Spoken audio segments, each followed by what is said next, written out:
Ahí va.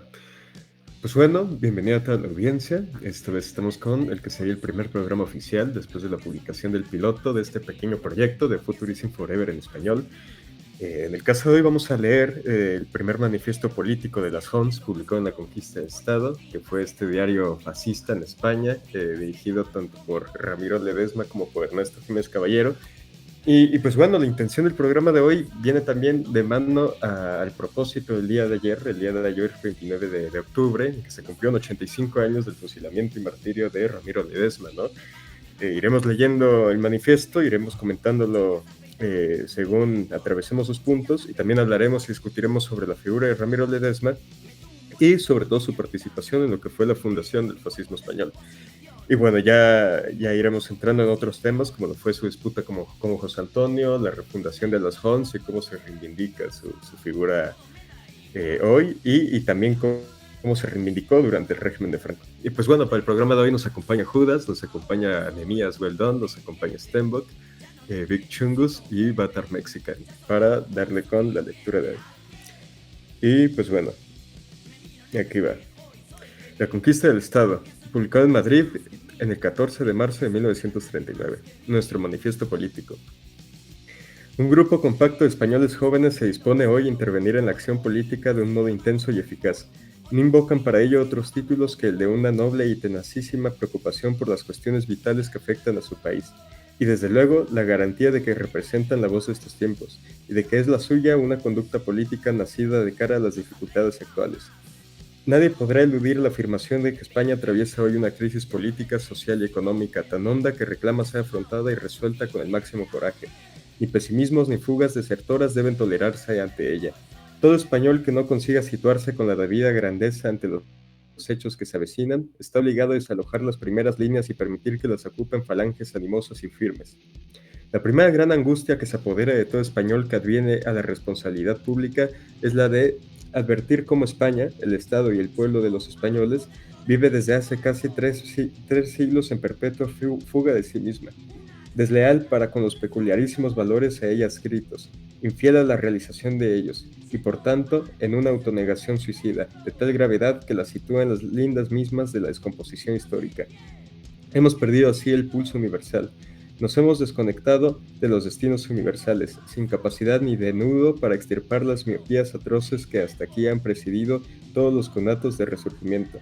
Hoy estamos en la más propicia coyuntura con que podría soñar pueblo alguno, y como advertimos que los hombres de la política usual, monárquicos y republicanos, las agrupaciones que los siguen y los elementos dispersos que hasta aquí han intervenido en las elaboraciones decisivas no logran desligarse de las mediocres contexturas del viejo Estado. Nosotros, al margen de ellos, frente a ellos y más allá de ellos, sin división lateral de derechas e izquierdas, sino de lejanías y de fondos, iniciamos una acción revolucionaria en pro de un Estado de novedad radical.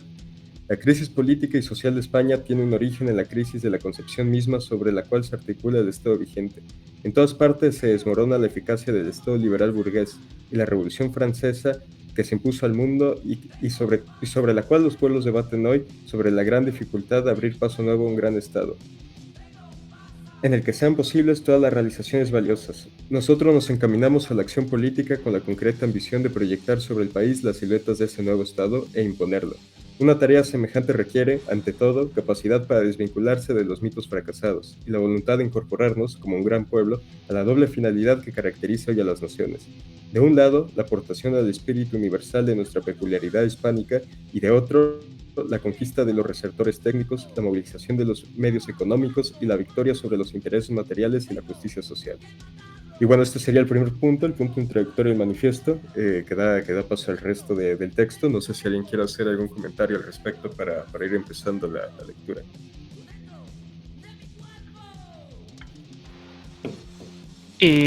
Yo quería comentar con respecto al momento en el que habla acerca de los fracasos del Estado liberal y de la Revolución Francesa.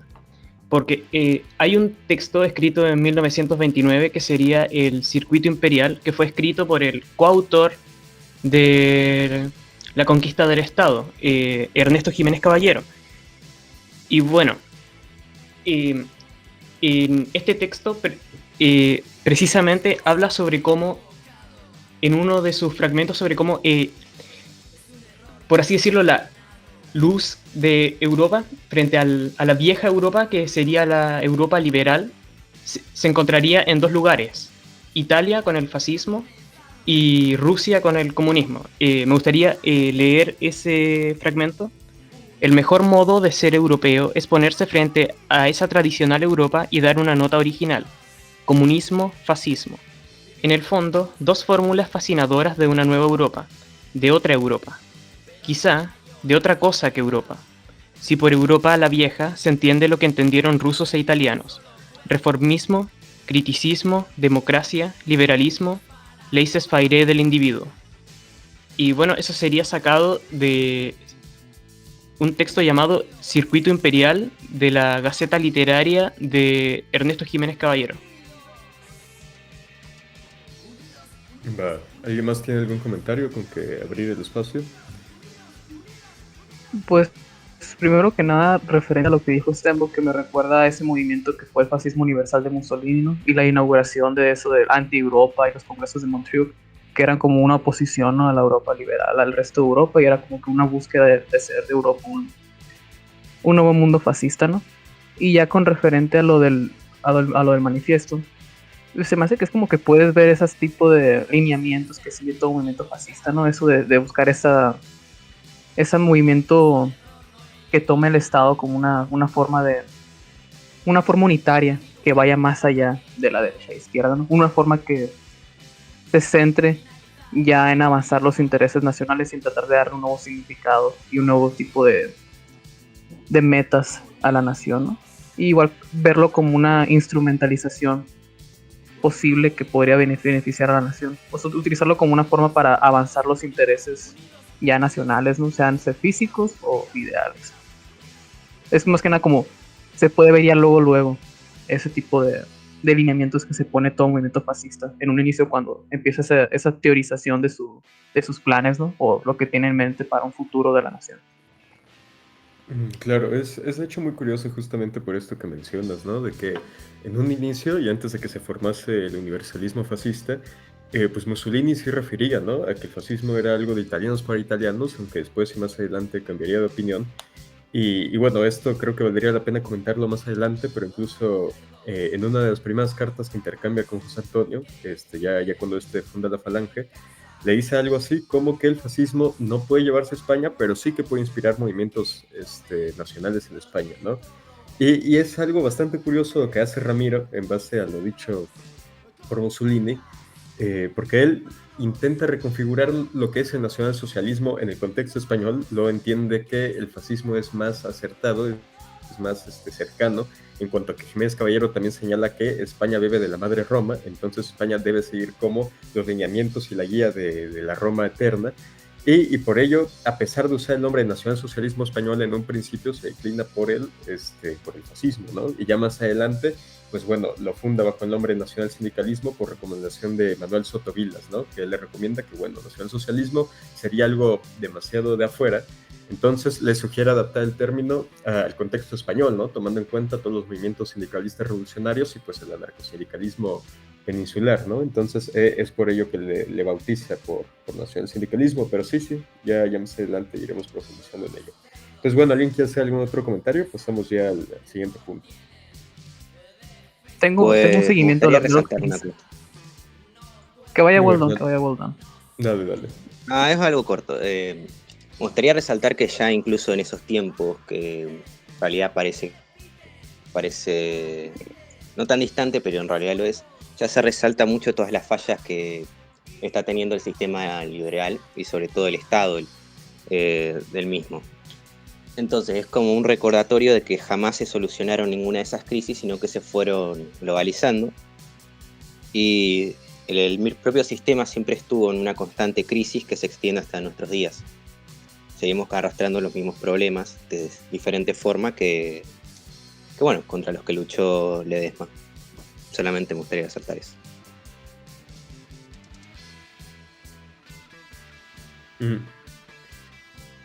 ¿Y ibas a decir algo, Judas? Sí, era un seguimiento de eso que mencionabas del nacionalsocialismo y el fascismo, ¿no? Y es que en la Alemania de Hitler se tomaba mucho más en serio eso de que no se debía exportar su ideología, ¿no? Más que Mussolini, ellos decían de que ni siquiera querían que se tradujeran los trabajos a otros idiomas.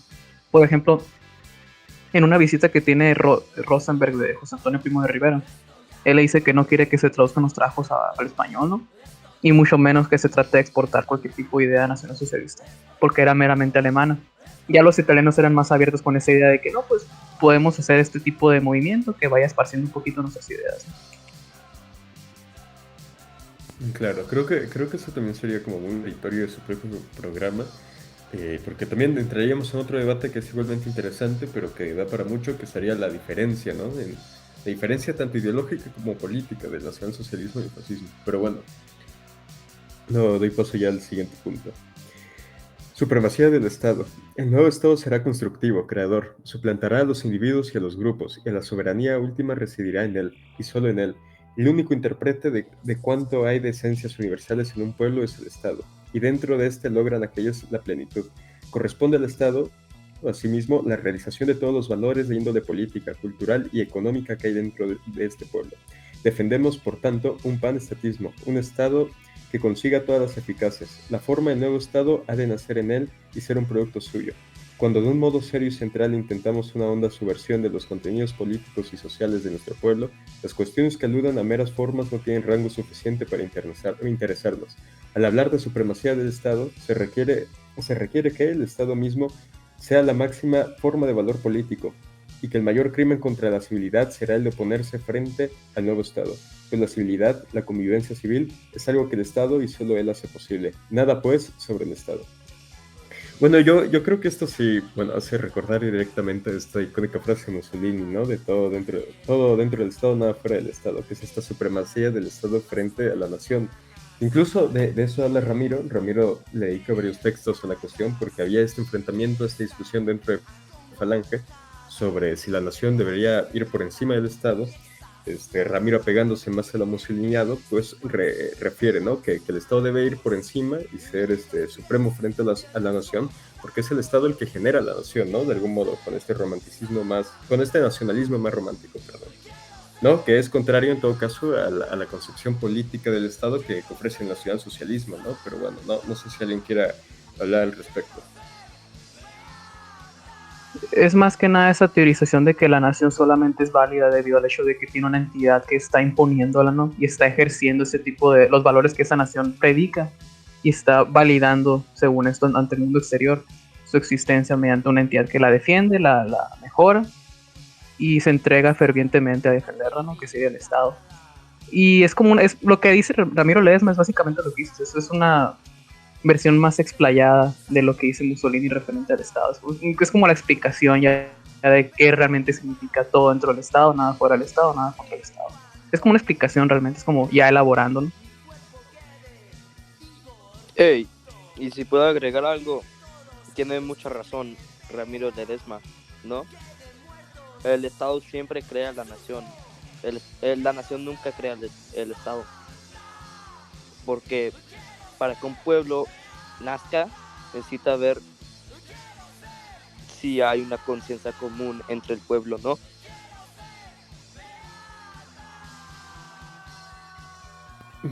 Creo que es complejo, pero en el caso de España sí es muy atinado por toda esta cuestión de los separatismos y de los pueblos, pues venga, los pueblos soberanos, ¿no? El pueblo gallego, vasco y catalán.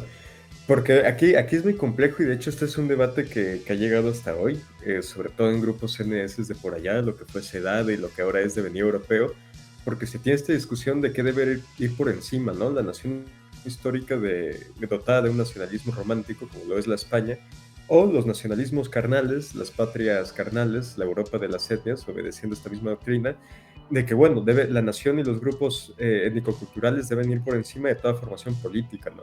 Entonces, en España ese debate sí está muy vivo, está muy presente, sobre qué prevalece, la España que ha surgido a través de esta unión que ofrece el Estado, o los patrias carnales y los pueblos independientes que bueno, son, ¿cómo decirlo?, son ajenos a toda formación estatal, ¿no?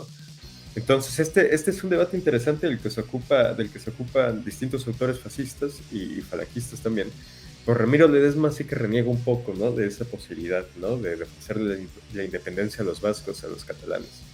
Pero sí, ese tema creo que da para mucho más.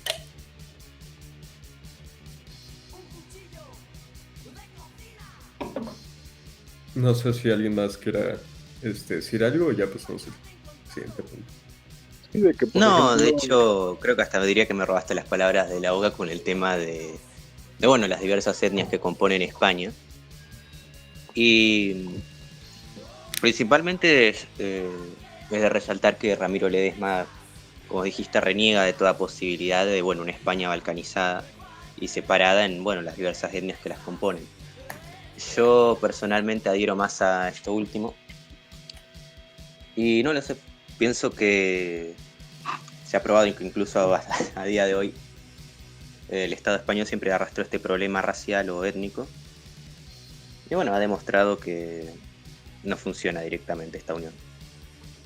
Según lo que yo pienso. Claro. Nada más para decir.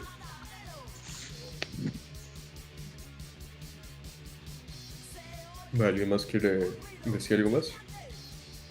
sí, de que, por ejemplo, Ledesma hablaba sobre como que la afirmación nacional en el que animaba a los españoles a envolver a los sentimientos como elementales basados en la excelencia histórica, ¿no?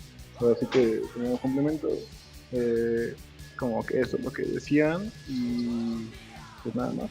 Creo que el teatro está muy abarcado en este punto. Sí, creo Sí, que de lo hecho, desenvolvimos bien.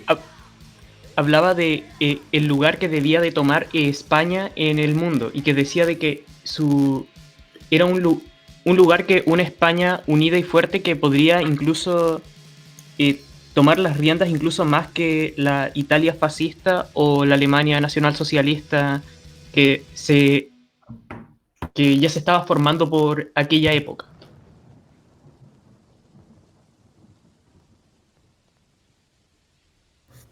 Va.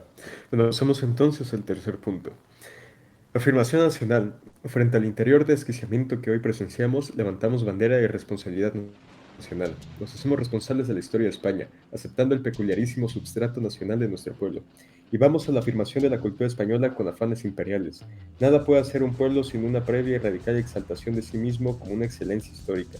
Que todo español sepa que si una catástrofe geológica destruye la península o un pueblo extranjero nos somete a esclavitud, en el mundo dejan de realizarse valores fundamentales. Más que nunca la vida actual es difícil y hay que volver en busca de coraje a los sentimientos elementales que mantienen en trenza la plenitud de los ánimos. El sentido nacional y social de nuestro pueblo euquémico, católico, será este. El mundo necesita de nosotros y nosotros debemos estar en nuestro puesto. Bueno, creo que esto va perfectamente de la mano con lo que acaba de mencionar Stenbock, ¿no? Como el posicionamiento de España en cuanto a Europa, ¿no? En cuanto a Europa y puede ser que también en cuanto a América, porque justamente aquí menciona el tema de las colonias y esta afán imperial, ¿no? Que es algo de lo que se encarga también en la conquista del Estado, ya en su diario, haciendo varios incisos, pero creo que podríamos llamarle hispanismo de Ramiro, es muy, ¿cómo decirlo? Es difícil de manejar, ¿no? Porque es un hispanismo muy distinto al que se entendía dentro de Falange, y es uno que algunos personajes de derecha o algunos personajes, digamos, de neofascistas reivindican, pero sin entender del todo, ¿no? Por ejemplo, con toda esta situación de la revolución nicaragüense, de la revolución de Sandino, José Antonio estaba en favor de Sandino porque él veía en Sandino como esta figura de afirmación nacional dentro de Nicaragua frente al expansionismo estadounidense, mientras que Ramiro despreciaba profundamente a Sandino por ser nativo, por ser indígena, y por ser contrario en sus palabras a los valores hispánicos, ¿no? Entonces, ¿cómo decirlo? Yo diría que el hispanismo de Ramiro es más bien histórico, ¿no? Más que buscar una alianza política o más que buscar la reconstrucción como de esa hispanosfera, yo creo que su hispanismo es más, ¿cómo decirlo? Sí, idílico en este sentido, más romántico, más histórico, más cultural que algo político, ¿no? No sé si alguien quiera añadir algo.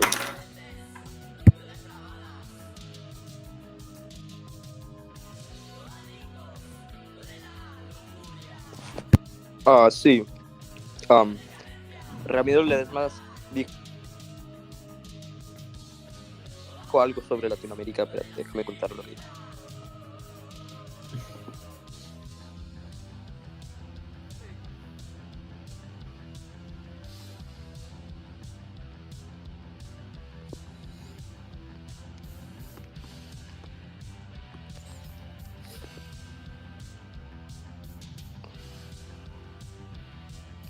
Um, Dijo, ahí está la América hispana, pueblos firmes, vitalismos que son para España, la manifestación perpetua de su capacidad imperial. Nosotros somos ellos y ellos serán siempre nosotros. Así que el hispanismo de Ramiro Ledesma era más como, pues sí, como tú dijiste, romántico, ¿no? Más de apreciar la historia hispana.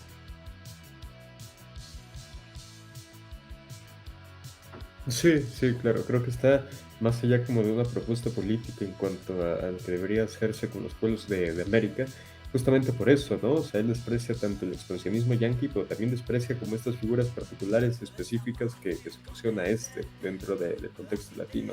Pero sí que ve en América, como bien menciona en tu cita, como este pueblo vital, este pueblo hermano, porque justamente Ramiro es quien habla de que nosotros somos ellos y ellos son nosotros, ¿no? Refiriéndose a los americanos. Bueno, iberoamericanos, ¿no? Como les llaman. Pero bueno, paso ya al tercer punto que es igual bastante breve.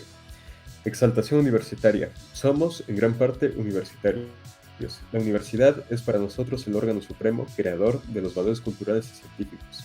Pueblos sin universidad permanecen al margen de las celebraciones superiores. Sin cultura no hay tensión del espíritu, como sin ciencia no hay técnica. La grandeza espiritual y la preeminencia económica son imposibles sin una universidad investigadora y antiburocrática. Hombre, pues bueno, yo creo que de esto no hay mucho que decir, es más bien como esta necesidad de refundar el academicismo dentro de España, sobre todo tomando en cuenta el contexto por el cual se atravesaba, ¿no? El caso de los Ateneos y de la Segunda República y todas estas cosas, pero no sé si alguien quiere hacer un comentario. Me recuerda Se me a hace un como una punto, nota nomás. O sea, Ya, sí, dale, sería Esteban. algo así como el punto que tiene en un escrito posterior dentro de la misma conquista del Estado, que sería el de nuestras afirmaciones, en donde decía de que, por ejemplo, llamaba a que quería de que todos los hijos del pueblo llegaran a a la universidad. Sería más bien como una especie de metapolítica a lo que planeaban llegar, podría decirse. Ya. Ya. Igual, sí, igual Ramiro cuando escribe el manifiesto está por los veintitantos años, ¿no? Igual es un jovenzuelo. Entonces sí, se entiende como este espíritu juvenil y universitario y pues bueno, es curioso que le preste tanta atención a ello, ¿no? Que esto lo retomarían también los chicos de bases autónomos ya en el posfranquismo, en los 80s y 90s, todos los reclamos universitarios que hacía Ramiro. sí tengo algo que decir, de hecho, güey, ahora que lo piensas. O sea, si bien es como un comentario aparte, también expone ese lado del fascismo intelectual, ¿no? Porque normalmente se cree que el fascismo es como que muerte a la inteligencia, muerte a la ciencia, no queremos intelectuales, no somos antiintelectuales. Pero en un nivel fundamental todo se basa en la idea del libro y el fusil, ¿no? Que forman al fascista perfecto. Ese tipo de formación educativa es lo que importa y ya de ahí se puede saltar a la acción. Porque si eres básicamente un bruto que no tiene ningún tipo de educación, no eres útil para la causa fascista, ¿no? Y es como una especie de alusión a ese germen educativo que el fascismo lleva, a pesar de que muchos creen lo contrario. El fascismo sí se centraba mucho en el tema de la educación. Sí, esto es bastante complicado, ¿no? Es terreno ya dificultoso justamente por lo que dices, porque el fascismo sí que tiene esta carga irracionalista del viva la muerte, muera la inteligencia, y los escuadristas y todas estas cosas, ¿no? De la acción por la acción. Pero no lo sé, o sea, creo que es algo que debe equilibrarse, porque igual, ¿cuántos mártires de la revolución fascista, o cuántos combatientes, o cuántas camisas negras que no sabían ni siquiera leer y dieron la vida por el ideal, hicieron mucho más que academicistas o intelectuales, ¿no? Entonces sí, o sea, ahí es un poco complicado, porque es qué tanto te exige o cuál es el papel que tomas ante la gestión. Pero claro que existe ese componente también intelectual.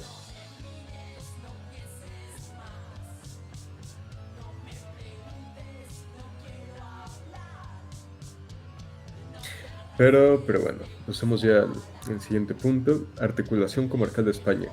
La primera realidad española no es Madrid, sino las provincias.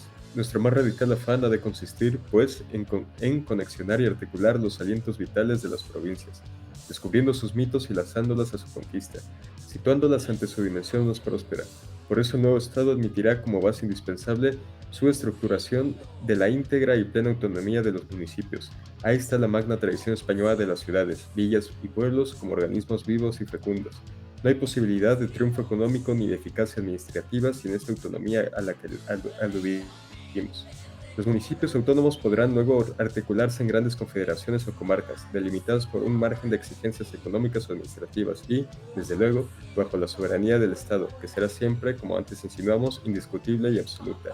Para vitalizar el sentido comarcal de España, nada mejor que someter las comarcas al renacimiento que realice el amparo de las realidades y actualísimas y firmes del nuevo Estado español. Hombre, esto es más como costumbrista, ¿no? Como este localismo más de los pueblos de España que choca un poco con esa burocracia absolutista que sí que se vio en Italia, ¿no? Aquí, bueno, este tema es muy interesante, cómo se aborda esta realidad más, pues venga, peninsular de la España. Sí, ¿no? Porque pues la misma idea de que, por ejemplo, los mismos estados lleven su propio desarrollo sin depender de la capital, pues como que se busca eliminar el centralismo, ¿no? Que sea como que supuestamente dañino, pero igual dependiendo a la vez que sea como una estructura estatal más que como que una autoritaria, por así decirlo, dentro de la capital. Dependan cada quien de sus costumbres, y eso creo que había leído en alguna parte. Pero sí es creo que un punto importante igual a ver las diferencias, ¿no?, que se presentan. Claro, y esto genera también un cierto choque, ¿no? Porque es como descentralizar el poder del Estado, pero sigue siendo un Estado de afán totalitario, ¿no? Entonces hablamos de municipios autónomos, hablamos de costumbrismo, hablamos de localidades, pero a la vez esto choca de algún modo con toda la burocracia de un Estado, pues, absoluto, ¿no? Entonces, creo que como lo maneja es muy interesante porque esto también es una conclusión a la que llegan los neofascistas, ¿no? Los neofascistas revisionistas y también los nacionalsocialistas, con que pues sí, el Estado es articulador, el Estado es administrativo, pero a nivel local las comunidades deben ser siempre autónomas y suficientes, ¿no? Por más que estén atadas al Estado. Sí, es como, de nuevo yendo a este texto de nuestras afirmaciones, cuando Ramiro dice de que las entidades comarcales deberían permanecer limitadas a un cuadro concreto de fines adjetivos.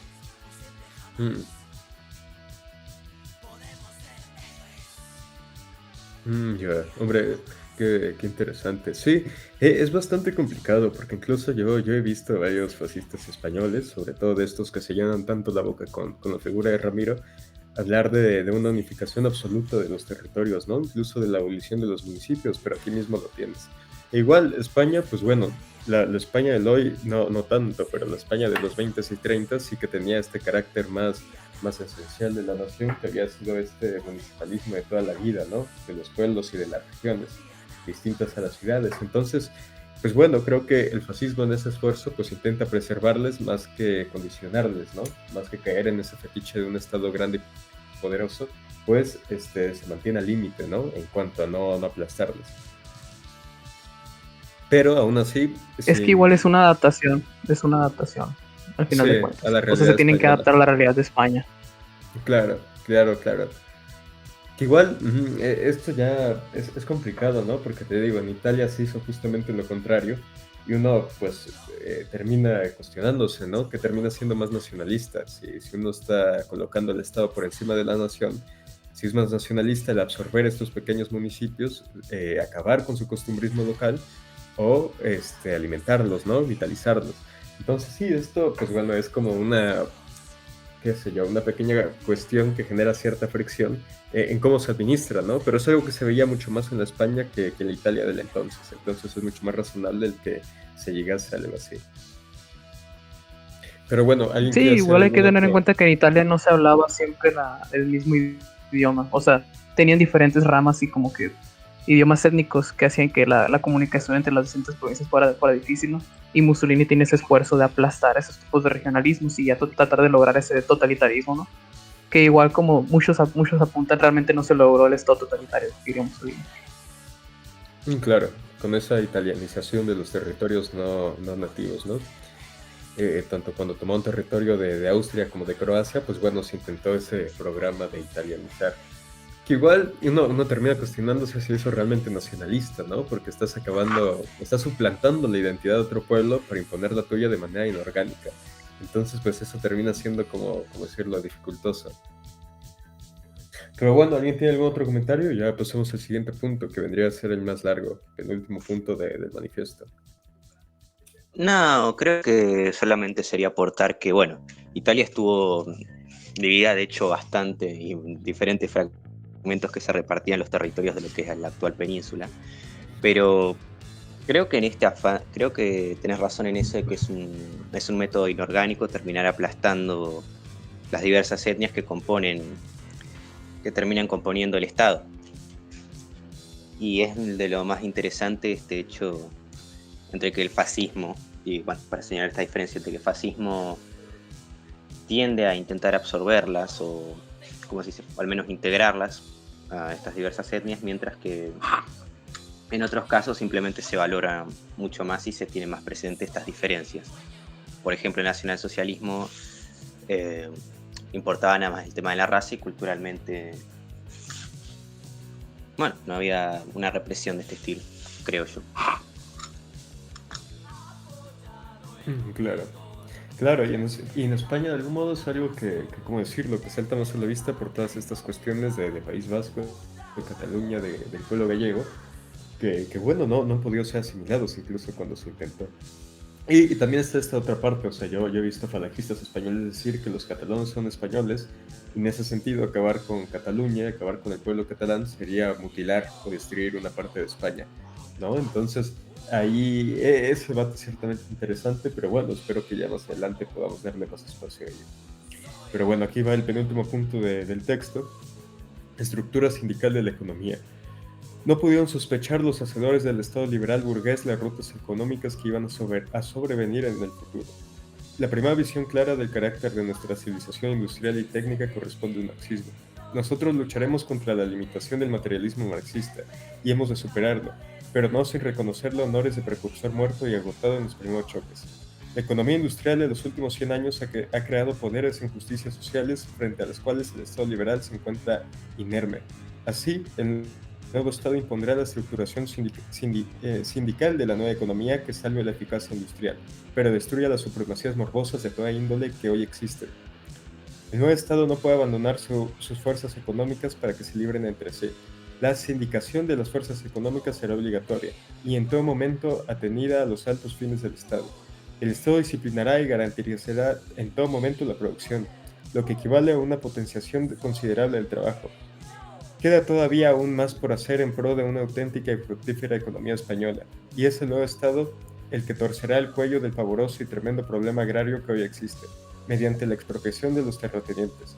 Las tierras expropiadas, una vez que se nacionalicen, no deben ser repatriadas, pues esto equivaldría a la vieja y funesta solución liberal, si no cedías a los campesinos mismos para que cultiven por sí bajo la intervención de las entidades municipales autónomas y con tendencias a la explotación comunal o cooperativista.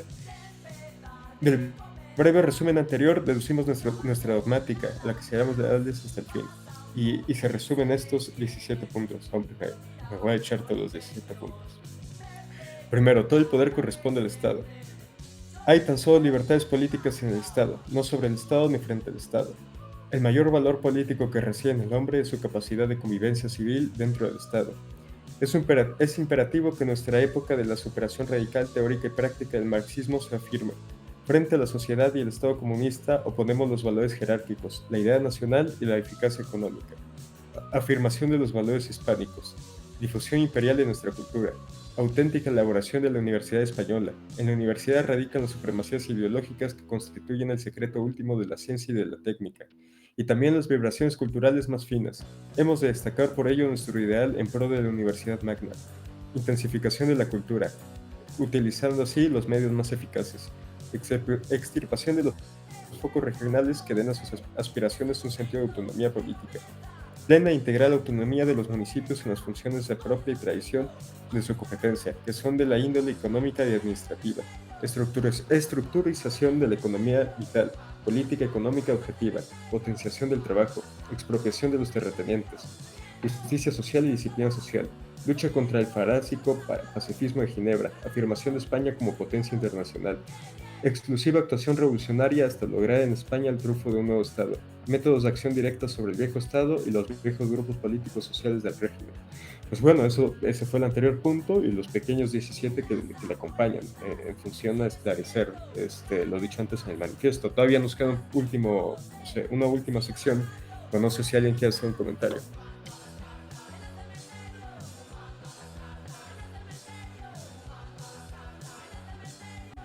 Yo creo que podría, ¿no? A ver. A mí se me hace interesante esa remarcación del totalitarismo de Ledesma, ¿no? Esa idea de que fuera del Estado no puedes exigir ni realmente demandar algún tipo de libertad, ni mucho menos exigir algún tipo de reconocimiento por parte de otra entidad, ¿no?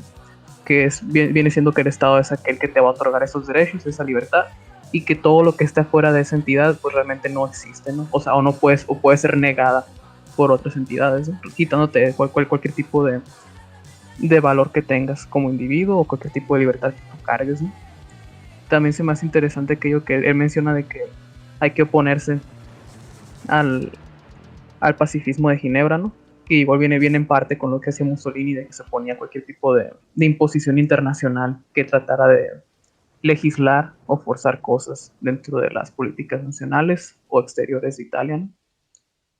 Y de ahí en adelante es en general un fascismo adaptado a la situación española. O sea, ya cuando lo ves a través de las líneas, a pesar de que va a tener diferencias con Italia, sí es un fascismo ya adaptado a la realidad nacional española. Sí, y hasta siento que se me hace interesante, que igual se puede como que resumir que la estructura sindical de la economía es como la piedra angular, ¿no? De la teoría de Ledesma, y que pues yo creo que, corríjanme si estoy equivocado, se basa, ¿no?, en la pelear contra la limitación industrial que los mismos intereses, pues así que privados crearon, formando pues estas uniones sindicales que pues estarán supervisadas por el Estado, ¿no? Como dice Judas. Y es interesante, ¿no?, saber todo eso y la idea que tenía Ledesma respecto a aplicar el sindicalismo así a todos los aspectos dentro de la economía, cultura, todo eso.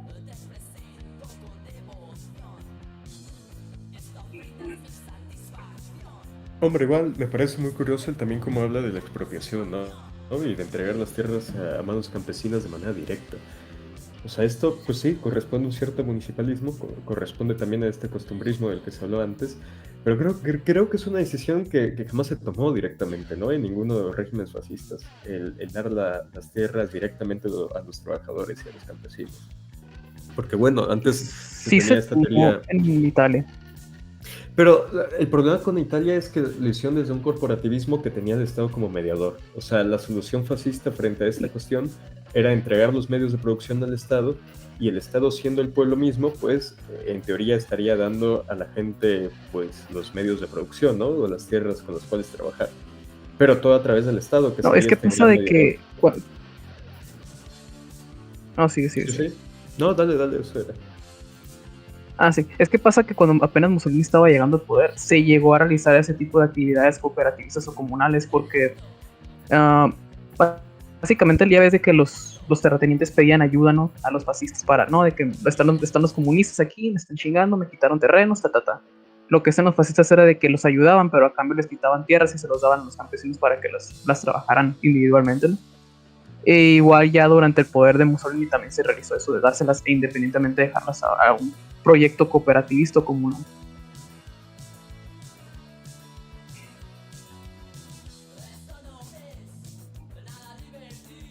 Ya, esa cuestión es muy interesante, porque yo que había leído era esa cuestión del corporativismo en que el Estado es el gran mediador, igual muy basado zapatista pastillado. Ramiro Ledesma, zapatista, proto-zapatista, woke, based, red pillar. Pero bueno, ¿alguien quiere hacer un último comentario? Graciosamente Mussolini tiene una frase que es igualita a la de Zapata. A ver, ¿cuál?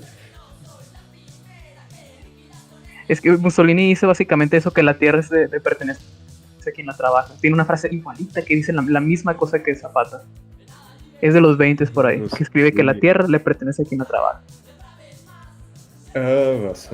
Basado de zapatista pastillado. Igual es muy interesante eso también, como, no lo sé, pero como las concesiones que el Estado presta a los trabajadores en el fascismo, pues de algún modo fueron más, ¿cómo decirlo?, más fructíferas y directas que lo que fueron en los estados socialistas, ¿no? En el caso de la Unión Soviética y pues bueno, todas las naciones títeres del este. Pero bueno, ¿alguien quiere hacer algún último comentario? Y ya pasamos a la última sección del manifiesto. Ramiro Ledesma, based, woke, tempestista. Wilson 100, sí señor. Tremendo comentario. Gracias, gran intervención, chungos, gran intervención. Pero bueno, entonces ya pasemos directo a lo último.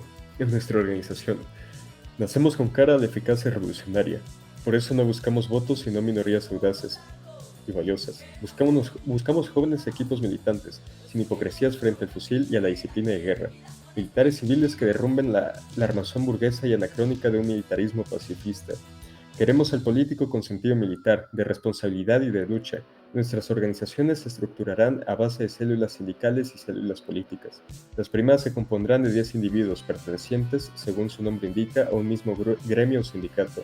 Las segundas, por 5 individuos de profesión diversa. Ambas serán la unidad inferior que tenga voz y fuerza en el partido.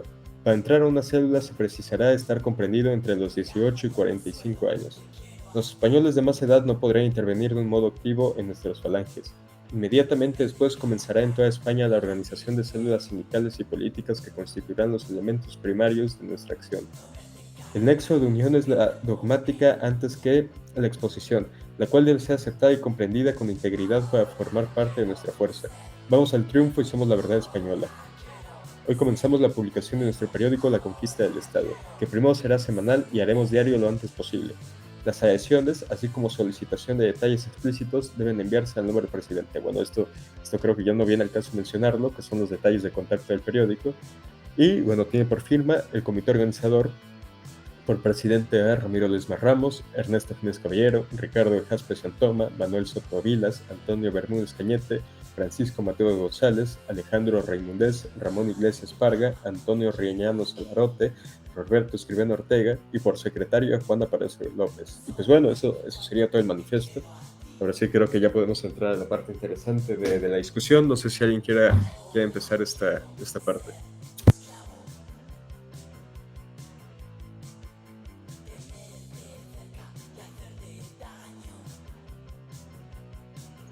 Pues habría que mencionar las claras diferencias que tiene con José Antonio Primo de Rivera, ¿no? Que es unas cosas que ya llevamos mencionando desde hace rato, aquí antes de que empezáramos a grabar, ¿no? Que viene más que nada con esas visiones y distanciamiento que tienen ambos, especialmente con la concepción del Estado y del individuo, ¿no? Ya ves que Ramiro Ledesma apoya esa noción de que hay que absorber al individuo, pero Primo de Rivera siempre se alza contra la idea de que el individuo sea absorbido por una masa, por algo mayor que él, ¿no? Ya que lo ve como algo valioso que hay que cuidarlo y mantenerlo independiente. Y eso se ve en su cuaderno de notas de un estudiante europeo de 1936, que habla de que el fascismo busca absorber al individuo en el Estado. Y a final de cuentas es algo a lo que él se opone, ¿no? Y se encuentra ese contraste que hay entre Ramiro Ledesma y Primo de Rivera, especialmente que inicia con esa construcción del Estado mismo.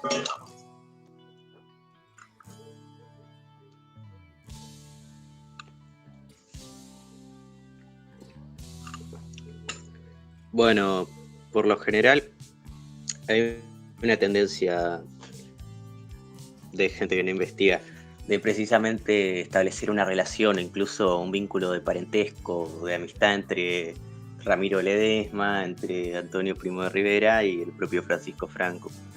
Y esto termina siendo un error bastante grave, viendo que realmente se llevaban para la mierda los tres. Entonces, viendo un poco las diferencias, se puede ver incluso una sucesión de traiciones, partiendo de la base de que José Antonio es el que termina desplazando y marginando a Ramiro Ledesma, quien acaba cayendo. Y es el propio Franco que se encarga de dejar morir a Rivera. Y es uno de los tantos errores que se tienen que solucionar. Ya no solo irónico, ya no es solo histórico, sino ideológico, sino histórico, creo. Sí, hombre. Y también recordar que a pesar de que Franco le diese la vuelta a la Falange, pues él sí que rescata excepcionalmente la figura de José Antonio, ¿no? Cosa que no sucede con Ramiro. De hecho, la obra completa de Ramiro Ledesma Ramos estuvo prohibida durante el franquismo, de principio a fin. Sí, porque Y pues bueno, se le... Sí, precisamente quería hablar sobre eso porque a Ramiro se le veía como un filocomunista, por ejemplo, y creo que se puede relacionar con esto que se ve hoy en día, principalmente en redes sociales, con el ataque de Nazbol que hacen a muchos tercerposicionistas hoy en día. Sí, totalmente. De hecho, hay incluso en el propio manifiesto, Ramiro Ledesma dice que hay que reconocerle sus puntos al marxismo y si no me equivoco, Ramiro llegó de hecho a gritar viva Stalin o viva la Unión Soviética de Stalin. Sí, para terminar, perdón. En la conquista del Estado, ¿cómo se dice? A Ledesma, quien incluso con sus posiciones a favor de ciertos puntos comunistas, chocaba directamente con el punto, como se dice, con el posterior conservadurismo de Franco, quien era un mero reaccionario. Pero es de resaltar que este rescate que hace el propio Franco a Primo de Rivera incluso es una malversación y una tergiversación maliciosa del propio pensamiento de Rivera. Lo convirtió en una estatua que podía venderle directamente a todos los antiguos seguidores de Rivera y así absorberlos dentro del franquismo, y en eso Franco aumentar su poder dentro de la propia España. Algo bastante cobarde y bajo, la verdad, incluso para las opiniones que personalmente para mí son bastante mariconas de Rivera.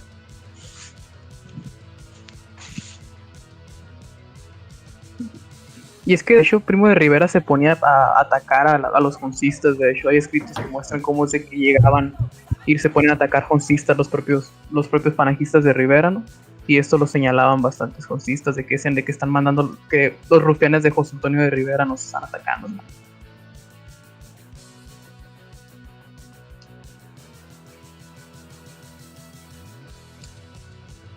Sí, terrible, Cook. hombre, igual, pues lo que fue la participación de Ramiro en Falange no duró mucho, ¿no? O sea, duró 2 años. Duró 2 años, luego él mismo se sale de la organización y termina por bueno, intentar refundar lo que fueron las Hons, pero al hombre no le da tiempo porque se inicia la guerra civil. Entonces, pues sí, es complicado. Claro. Pero bueno, me parece sobre todo interesante remarcar esa sucesión de traiciones, que al final terminó prevaleciendo el peor. Es incluso como si pudieses ver un proceso de degradación entre los referentes de ¿cómo puedo decirlo?, del tercer posicionismo español, hasta acabar en el maricón de Franco. Claro, igual porque, a ver, o sea, realmente esto es algo que incluso los falangistas te reconocen. Pues ahora sí que Franco no solo se apropia de la figura de José Antonio tras traicionarle, sino que le transfigura totalmente, ¿no? O sea, realmente el régimen presentó una imagen de José Antonio que no correspondía del todo, ni siquiera a su propio pensamiento, ¿no? Incluso se habla de la alteración de algunas de sus obras. Entonces, pues sí, es algo complejo en medida que, pues bueno, la obra de Ramiro es prohibida, la obra de José Antonio es alterada y, pues bueno, todo termina para mal. Todo queda en lo que Franco quiera, básicamente. Y es el mayor problema también, o sea, hasta hoy en día se sigue creyendo de la idea de que José Antonio Primo de Rivera fue la cara de un tipo de fascismo español, ¿no? Pero siempre se ve ese rechazo de Primo de Rivera por el fascismo, e incluso cuando él admite o trata de abrazar esa idea de que sí, tengo simpatías por Mussolini, tengo un retrato y somos un tipo de fascismo, siempre lo reniega. Y detrás de cámara se pone a hablar de que realmente Mussolini nunca hizo nada bueno o nunca revolucionó el sistema italiano. Y habla de la idea de que se está agarrando un tipo de movimiento fascista español como una forma de beneficiarse, pues agarrar apoyo realmente, no porque sean fascistas, sino porque le interesa la popularidad que traería fingir ser un movimiento fascista. Decía que Mussolini había creado un misticismo alrededor de su figura con el fascismo, que la Falange se podía beneficiar de eso, pero al mismo tiempo afirmaba de que el fascismo era fundamentalmente falso tras bambalinas. Exactamente, de hecho, Rivera llega a negar incluso que el fascismo, como si dice, sea una verdadera tercera posición, y es algo que se puede incluso ver en estos años de enemistad entre Berlín y Roma. Tanto Mussolini o Hitler llamándose judíos o degradándose entre sí. Entonces, choca con todo este tipo de visión que corresponde, bueno, al régimen franquista o incluso a la propia tradición de Rivera, que se apropió ciertamente de un montón de logros de Ledesma.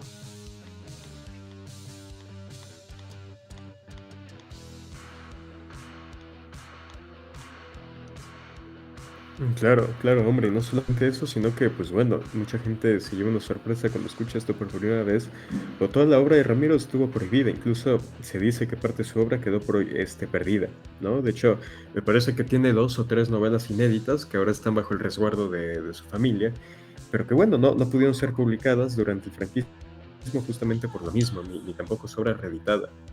De hecho, hasta el día de hoy me parece que no hay ningún editorial, ni siquiera Fides o Nueva República, que son los editoriales, digámosle, nazifascistas de hoy en España, que se animen a trabajar con la obra de Ramiro. Entonces es una obra que podría decirse está parcialmente perdido, ¿no? Ya sea de manera literal o de manera, pues venga, cultural y académica. Y pues sí, es una cuestión un tanto complicada. Pero sí, yo diría que, como bien señalas tú, Weldon, Ramiro fue el gran creador y el gran responsable de lo que sería un fascismo español, que al final queda totalmente eclipsado por la figura de José Antonio, para mal, porque, pues bueno, José Antonio de fascista no tenía precisamente mucho, ¿no? Como ya bien ha mencionado Judas. Creo que es algo para resaltar también que el Ramiro Ledesma estaba en un limbo ideológico, en el sentido de que es demasiado, bueno, actualmente creo incluso, es, es demasiado socialista para el conservadurismo rancio de Franco, y a su mismo tiempo es demasiado fascista como para ser alabado por estos círculos pseudo-socialistas o de comunistas o lo que sea. Incluso para quienes se dicen a sí mismos tercera posición o profesan un catolicismo falso, chocan directamente con Ledesma. Y bueno, también el propio José Antonio chocó con este por otras cuestiones, pero que ciertamente eran compartidas también. Sí tenían unas Algo discusiones similar. bien artistas, Ramiro Ledesma y José Antonio, porque José Antonio se ponía a llorar de que no somos nacionalistas, porque es el nacionalismo de los pueblos, es el nacionalismo de los pueblos y quién sabe qué. Y así se agarraba mucho con José Antonio, y una de sus principales formas en las cuales no estaban de acuerdo era la praxis en la cual debían actuar para ganar poder político, ¿no? Que, o sea, José Antonio prefería ir a pueblos miserables, no agrarios, y tratar de atraer a la población agraria, mientras que Ramiro Ledesma proponía esa idea de conquistar la ciudad, ir por la conquista del Estado, ¿no? Como bien se llama. Y al final de cuentas ese tipo de diferencia de praxis fue lo que ocasionó uno de sus principales choques, ¿no? Que acaba por ya la terminación de la relación entre ambos y la posterior parcial enemistad que se podría considerar que hubo entre ellos. Hombre, igual hay que decir que pues, Ramiro era de familia proletaria, él fue un urbanita toda su vida, jamás salió de la ciudad. Y pues bueno, creo que es entendible que él entendiese de algún modo ese actor político, ¿no? De dirigirse a las ciudades, porque es el contexto que conocía. Algo que también creo que valdría la pena mencionar es que Ramiro era un joven que empieza el fascismo español a los 20 años, muere justo a los 31. Y pues bueno, él venía de un contexto bastante humilde, él venía de una familia proletaria, mientras que José Antonio pues era hijo de quien había sido dictador antes de la República, de Miguel Primo de Rivera, y pues venga, él se había iniciado en la política con todo el apoyo del mundo, si así se quiere verlo, ¿no? Con todo el respaldo y todos los contactos que podían tenerse. Entonces es un poco complicado porque yo creo que todos estamos de acuerdo con esto. Ramiro tenía la clave, pero no tenía los modos, no tenía las herramientas para poder formular lo que sería un movimiento fascista español, ¿no? No tenía la manera de financiar un movimiento, no tenía los contactos como para establecerse dentro de la escena política, mientras que José Antonio sí, ¿no? Por muy buena o mala que fuese su fórmula, José Antonio tenía la forma de entrar a la política.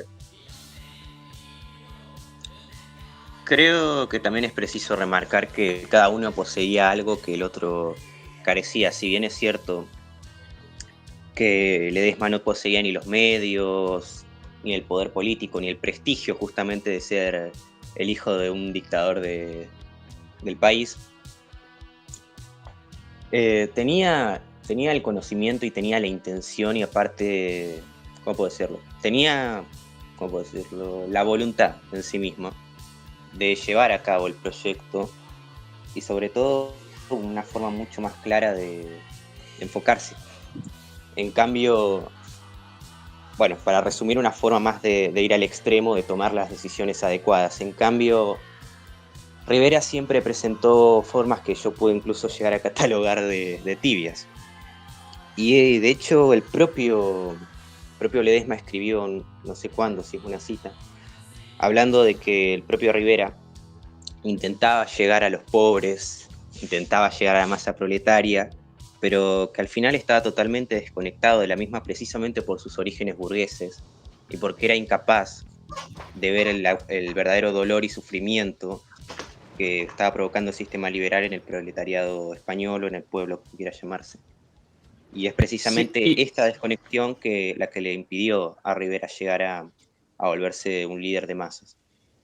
Sí, incluso Ramiro Ledesma criticaba tanto a José Antonio como a Oswald Mosley en Inglaterra, precisamente por esto. Afirmaba de que ambos eran aristócratas jugando a ser duques.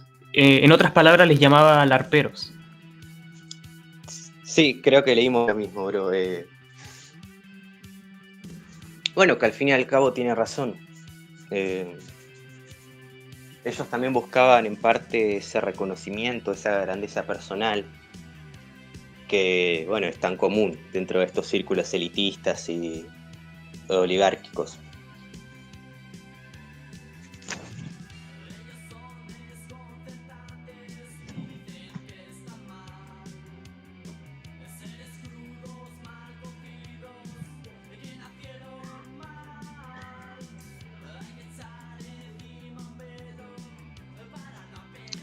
Hombre, pues sí, y bueno, también algo que comentaba al inicio Stenbock, con esta figura tan particular como lo es la de Ernesto Jiménez Caballero, es que igual el filobolchevismo de Ramiro o de Caballero creo que es totalmente natural, ¿no? De hecho, Jiménez Caballero se refirió a Moscú como la tercera Roma histórica.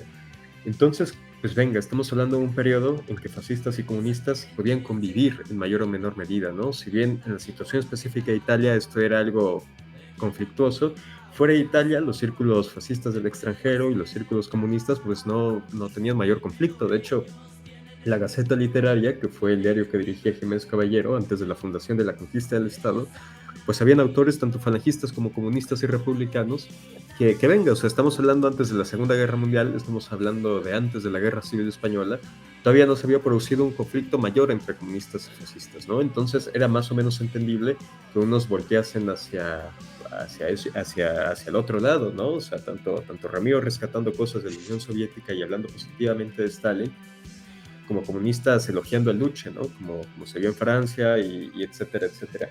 Entonces, pues sí, o sea, yo creo que su debido contexto es bastante razonable. Incluso hay quien llega a llamar a Ramiro nacional bolchevique, pero yo no me atrevería tanto. Yo creo que es una cuestión más bien del contexto histórico, porque en ese momento, insisto, no se había producido un choque directo entre comunistas y fascistas a nivel internacional, ¿no? O sea, si bien en Italia sí habían enfrentamientos entre escuadristas y milicias rojas, pues esto no era algo, venga, que se supiese fuera de Italia. Entonces, pues no lo veo tan ilógico, ¿no? En ese sentido, no es tan sorprendente. Y creo que era muy fácil, ¿no? En ese sentido, ver en Stalin alguna suerte de paralelo a figuras como Hitler o Mussolini, ¿no? En este sentido, el gran conductor, del gran líder que somete a la nación a un renacer, a una profunda reconfiguración de sus valores, fue exactamente lo que pasó en la Unión Soviética, ¿no? Si quiero, ¿no?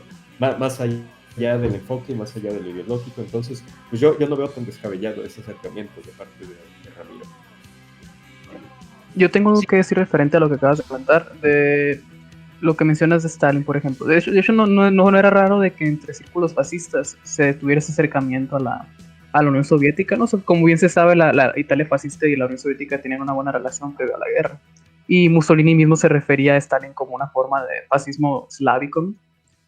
Y es precisamente ese tipo de situaciones que permiten ese tipo como de relaciones entre comunistas y fascistas. Y igual se tiene el caso de Nicolás Bombashin, que con puras dialécticas marxistas-leninistas justifica a Mussolini y jala a un montón de comunistas al fascismo, ¿no?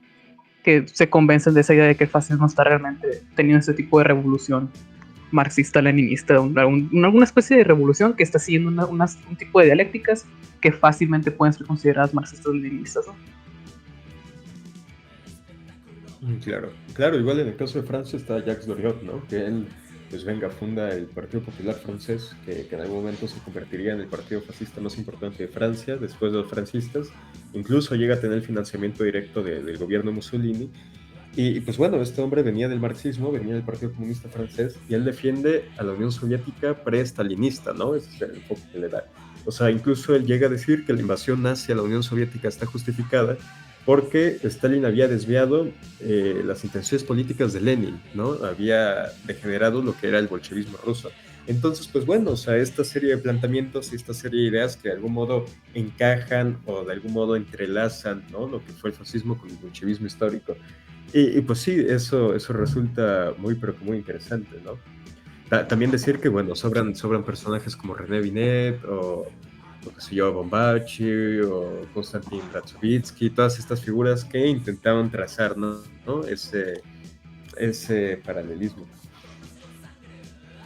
Sí, y yendo de nuevo a este texto de Jiménez Caballero de Circuito Imperial, incluso refiriéndose nuevamente a Italia y la Unión Soviética, decía: y así se ha dado en esos dos países el admirable caso de la generación joven, que saliendo derrotista, ácrata, pacifista y desconcertada de la guerra, se rehace y construye una revolución, un higiénico entusiasmo destructor y afirmativo, precisamente encontrando en la revolución fascista y la revolución bolchevique como un vitalismo de los pueblos.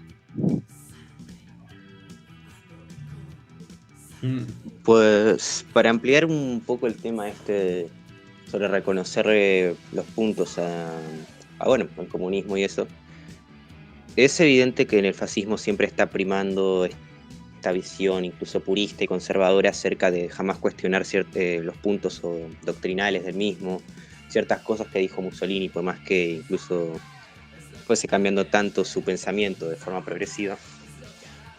Entonces, creo que es también una cosa de no ser un fanático de mierda hacia bueno, lo que diga un libro, sino también de ser pragmático, reconocer que al fin y al cabo se están haciendo cosas del otro lado, como se hacía en la Unión Soviética, en favor de las masas populares, del pueblo y de la nación. Y no ser, bueno, un conservador que al fin y al cabo tanto daño le hizo a las doctrinas nacionalistas. Estoy de acuerdo con eso, y de hecho es lo que sucedió durante el régimen de Italia, que había mucho esa batalla eterna de qué putas madres es ese fascismo, ese tipo de cómo debemos interpretar, cómo nos debemos llevar, cómo tenemos que hacer esto, cómo tenemos que hacer aquello, que permite esa ramificación de los pensamientos y diferentes interpretaciones del fascismo. No se hace por Alfredo Rocco, Sergio Panunzio, Hugo Espirito, o sea, es como que por ahí se mueve el fascismo, con ese tipo de división interna, ¿no? Que permite la vagueza de la doctrina, que hasta el día de hoy persiste, ¿no? Y es como que puedes estar discutiendo con alguien si un líder fue fascista o no, precisamente por esa vagueza que tuvo el fascismo durante su periodo histórico de los 30s y 20s. Sí, totalmente. Aparte, bueno, es una forma también de dar la ideología, de quitarle peso, el volverla meramente incluso un dogma religioso, puntos incuestionables, cuando realmente siempre hubo una disidencia inmensa dentro de estos propios partidos, ya sea el fascismo en Italia, bueno, como lo vimos, el propio falangismo o nacionalsindicalismo en España, o el nacionalsocialismo alemán. Y es una degradación terrible que termina haciendo caer a la gente en todo este tipo de dogmas conservadores, liberales, etcétera, y bueno, se terminan, perdón si me estoy yendo de tema, se terminan admirando estas figuras que ni siquiera tuvieron un solo punto de nacionalista, ya sea Videla, Pinochet, etcétera. Sí, estoy de acuerdo, y de hecho hay una frase de Mussolini muy interesante que va referente a este tipo de antidogmatismo que se debería tener dentro del fascismo, que es de que la santidad de una doctrina no está en el ismo, en el fascismo, en el comunismo, en el capitalismo, Lo que importa realmente es si funciona o no va a funcionar. Si va a trabajar no porque trabaje hoy, trabajará mañana. No porque trabajó ayer, trabajará hoy. Y es de ahí donde debería partir la doctrina fascista, ¿no? De ese actualismo ideal de cómo deberían funcionar las cosas. Claro, al fin y al cabo, el fascismo siempre fue velocidad, y la velocidad también implica un cambio. Sí, Entonces no puedes llamarte a vos mismo, no puedes decir que estás siendo rápido cuando lo único que haces es permanecer estático en un punto mientras literalmente todo se degrada a tu alrededor.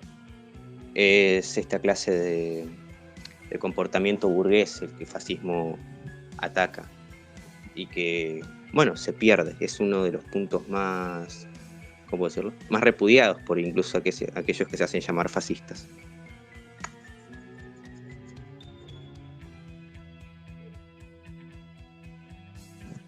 Claro, hombre, igual decir que, pues bueno, siempre hubo una cierta indecisión y un cierto camaleonismo ideológico dentro del mismo régimen fascista. En el caso de Italia, pues ya todos conocemos, ¿no? El ejemplo de lo que sucedió con el panfleto firmado por Giovanni Gentile, encargado por Mussolini, de la doctrina del fascismo, ¿no? Que hasta el día de hoy hay fascistas que te dicen que ese texto es fundamental, ese texto es un pilar esencial de la doctrina fascista, pero en realidad pocos saben que el texto, pues venga, fue descartado por el mismo Mussolini a los pocos años, ¿no? Entonces, pues sí, o sea, incluso, pues venga, hubo, no recuerdo ahora el nombre del periodista, pero hubo un periodista español de la fecha que decía que él no entendía lo que era el fascismo, pero probablemente Mussolini tampoco, ¿no? O sea, el fascismo en su momento llegó al poder estando, pues bueno, siendo una doctrina aún lo suficientemente joven, ¿no? De hecho, Llopart escribe sobre eso, sobre que uno el hecho de que el fascismo haya triunfado tan rápidamente fue señal de su fracaso histórico, ¿no? Porque llegó al poder en un momento en que no sabía definirse tan siquiera, en un momento en que no sabía explicarse. Entonces, eso le lleva a un cierto choque, eso le produce una cierta incapacidad. Y esto se soluciona obviamente desarrollando la doctrina, ¿no? Yendo más allá, cuestionando lo que ya se ha escrito, porque realmente lo que se escribió fue demasiado poco. Entonces, pues sí, o sea, el ideal fascista murió siendo demasiado joven, no se terminó de desarrollar, y por ende no solamente no termina siendo malo ni bueno, sino que termina siendo necesario el que se desarrolle, el ir más allá, ¿no? Como se atrevieron los neofascistas italianos de la vanguardia nacional y nuevo orden y todo esto. Pero bueno, yo creo que vamos a ir cerrando el programa de hoy, ya llevamos 1 hora y 7 minutos. Creo que estuvo bastante bien, no sé si alguien quiere hacer un comentario adicional ya para ir cerrando el espacio. Bueno, solo para decir que Rivera y Franco se la comen terriblemente. Nada más. Gran aporte, gran aportación, gran aporte. Rivera nada de fascista tiene, es lo que tengo que decir. Es tercera posición, pero no Rivera fascista. era más Es tercera posición, pero no fascista. No, Rivera era un burgués y punto. Punto final. Cerrar. Rivera era un completo imbécil desconectado de la realidad española. Y pues Ramiro Ledesma tenía mayormente la clave y un mayor apego a la doctrina fascista. Y Rivera y su indecisión es lo que lo llevan a acabar de rodillas siendo ejecutado. Esa es mi visión de Rivera. Lo mejor que hizo Franco es no salvar a Rivera. Precisamente. Franco vengó. Franco vengó a Ramiro. Deberías ponerle este video, yo qué sé, cagándonos en Primo de Rivera, porque eso es todo el video. Nada, de hecho, lo que pocos saben era que Franco era joncista y al enterarse de la traición de José Antonio contra Ramiro, pues él decide no salvar a José Antonio. Eso es lo que pocos saben. Secretos. No quería que se apropiaran de Ramiro Ledesma, por eso prohibió su obra. Le daba miedo que se apropiaran de él. Totalmente. Franco consideró tan mala la traición de Rivera que hasta, ¿cómo se dice?, que hasta le modificó su pensamiento para que fuese totalmente similar al de López. Claro, para hacerlo un favor. Le está haciendo un favor. No, le está haciendo un favor al mundo. Claro, es como cuando el fantasma de Marinetti se le apareció a Rapound, así le pasó a Franco, se le apareció a José Antonio y le dijo, hombre, yo lo dejé todo incompleto, por favor métele tú lo que haga falta, ¿no? Le está haciendo un favor. Hazme el paro. Sí, Franco fue el verdadero fascista español, boludo. Todo este tiempo Franco fue el verdadero falangista, fascista, pastillero. So true, bestie. Sí, Pero sí. bueno, hombre, yo creo que cerramos ya el programa y pues bueno, ya la próxima semana estaremos discutiendo algún otro texto. Manda. Izquierdas y derechas mintieron y engañaron. Dale. Saca Yo creo saca que esa- Stenbock de la llamada. No, sácalo de ahí. Yo creo que esa canción va a Ya ser la arruinaste intro el del programa de episodio, hoy. hay que empezar desde cero. Hay que empezar Sí, desde cero. sí, No, hay que hay empezar que desde cero. rehacerlo. Pero A bueno, ver, hombre, vamos a empezar a leer. Víctor, Mira, ¿Querés Manifiesto esa parte político. tarde? ¿O la dejamos? No, déjala. yo creo que sí, hombre, yo no, aún no tenemos claro que vamos a leer la próxima semana, lo estemos anunciando, pero bueno, yo creo que con esto ya podemos terminar. Y pues nada, salud y victoria.